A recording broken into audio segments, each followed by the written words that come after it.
All right, let's do this. Welcome, ladies and gentlemen, back to the Sleeper Farmer Cigar. One of the last garage or deck talks going on tonight. Weather's changing. Sun's setting earlier, getting colder. You can feel it in the air. I don't know how many more of these we can do. But let's do this one right. What are we smoking? What are we drinking? Tonight, again, by Oscar Valdez. Rosalia?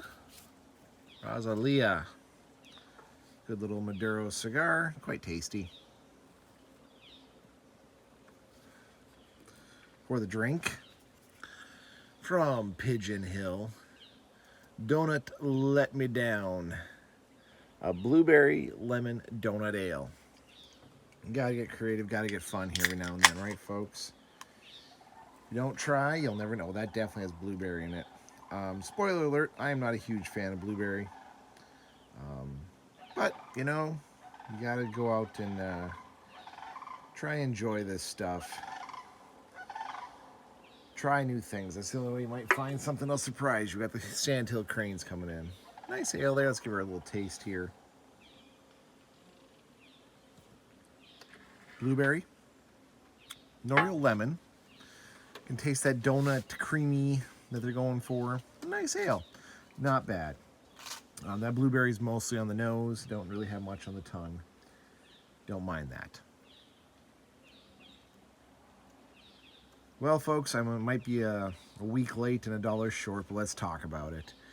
In case you guys missed, the Senate Oversight Committee had the Senate hearing. The Senate hearing, ladies and gentlemen. 3 high-ranking, high-official, highly respected Air Force individuals came forward to talk about the existence of, drumroll please, aliens. UAPs are now calling unexplained flying phenomenon or something like that. UFOs and aliens in front of Congress talking about it for public record. Let's break it down. First off is 3 gentlemen. Forgive me, I only remember one of their names as the guy I don't like. His name was Graves. There's 3 gentlemen. One was the first one sitting on the left side when facing Congress. Was kind of a more timid man. He seemed to more confirm what the other 2 gentlemen were saying. Didn't really add too much, in my opinion, to the hearing. There's the middleman, which I believe his name was Graves. He's a shyster. Most of what he says is fake. He's in it for the money. He's in it for the notoriety. Did he actually have an experience with some sort of flying saucer? Yeah, I think he did. My personal and professional opinion, he did.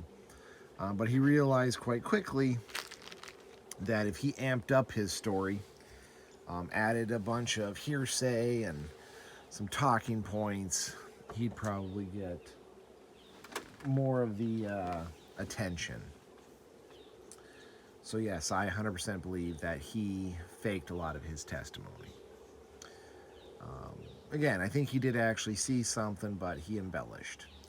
That's just the feeling I get from him. He had all this top secret information. His life was threatened. His career was threatened. He knew of other people who had gone missing or been murdered based on their testimony. Where the 2 guys were like, yeah, no one's coming after us. Sorry about that, kind of creepy. Talking about aliens and conspiracies, and it sounded like someone was knocking on my door. So had to go check it out, but no one was there. So the video must go on. Finally, the 3rd guy is the most credible. He is one of those true skeptics who then became a believer.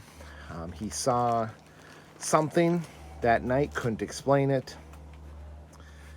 Did a little bit of research with the radar techs and physicists and others to get more information. And I believe his testimony is the most legit. The last guy there, if the Senate's looking at him, he'd be the one on the far right.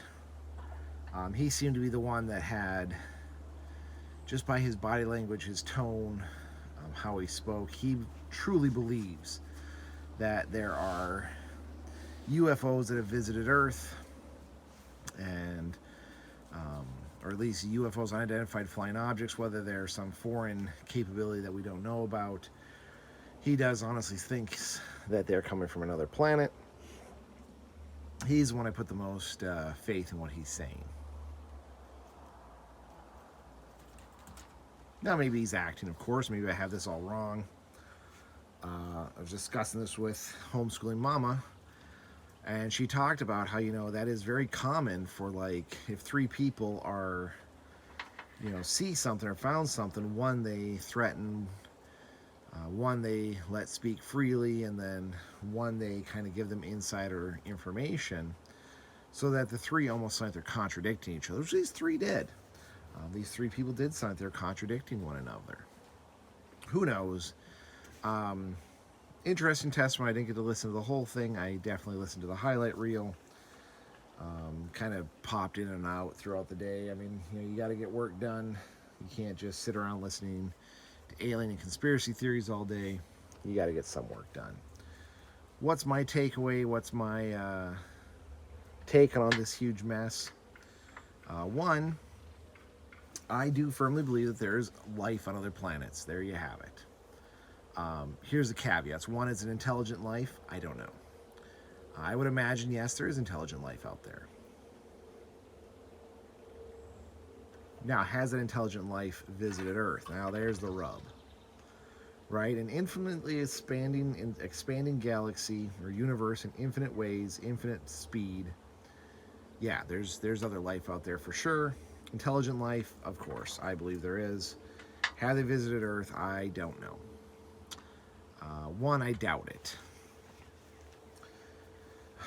If you're intelligent enough to go bounding through the ethos, one, you probably have some sort of moral, ethical compass, and you realize the dangers of visiting inhabited planets. With billions and billions and billions of planets that you could visit to research and study, why study one with what appears to be sentient beings? Again, what are we supposed to do? We give them technology? No. We give them an insight into their own culture? Well, no, probably not. Now, are we a tourist stop? Yeah, sure, maybe. Are we, one of my favorite theories is a game preserve, right?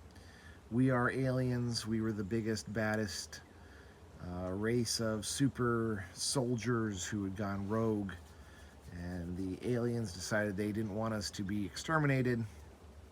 Instead, they exiled us to a planet, made a no-fly zone, put a meteor shield around it. Well, that doesn't stop the wardens from checking in on us, or privateers trying to recruit from our ranks, right? That's a fun theory. I like that one. Do I think it's true? No. Yeah, I don't know if we've been visited. I don't think so. I think there's more terrestrial explanations. Now, will we be visited one day? Maybe. Will we be the visitors? Probably. But I don't see the benefit of visiting a planet like Earth and not making yourself known to some degree. If it is a cultural exchange, well, wouldn't you want to get to know us and know our culture? If you're advanced, wouldn't you try to steer lesser races? And if you don't want to steer them, then why come back? Why not just go to these uninhabited planets and study the bacteria, flora, and fauna?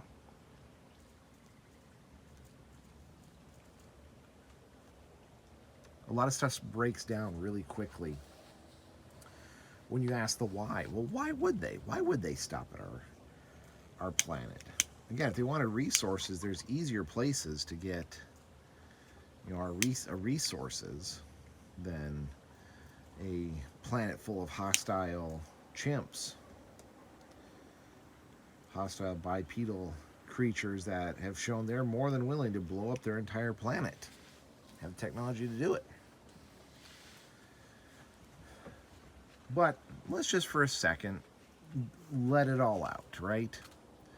A fun theory I did hear is, what if, okay, there are multiple planets. Well, how can that jive with Christianity? A little thought experiment for you. Now, do I believe in this? Probably not, no.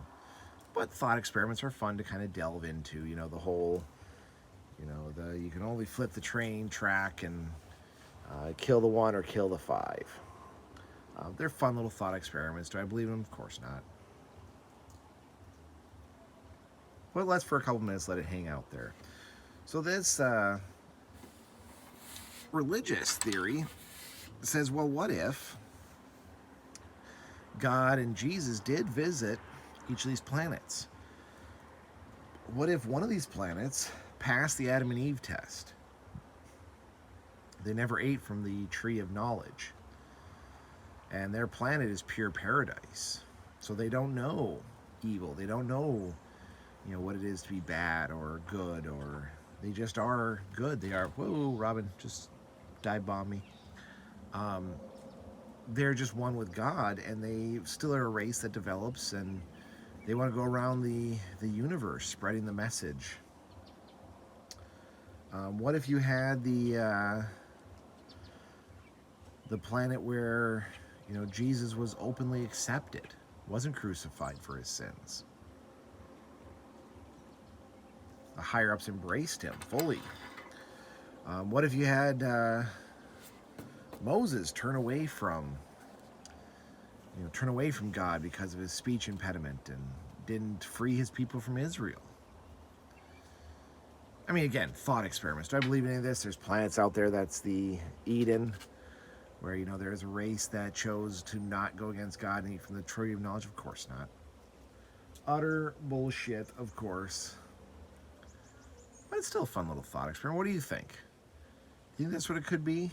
Each of these planets have had the test all the tests throughout the Testament, and based on their decisions or indecisions, might change their planet altogether.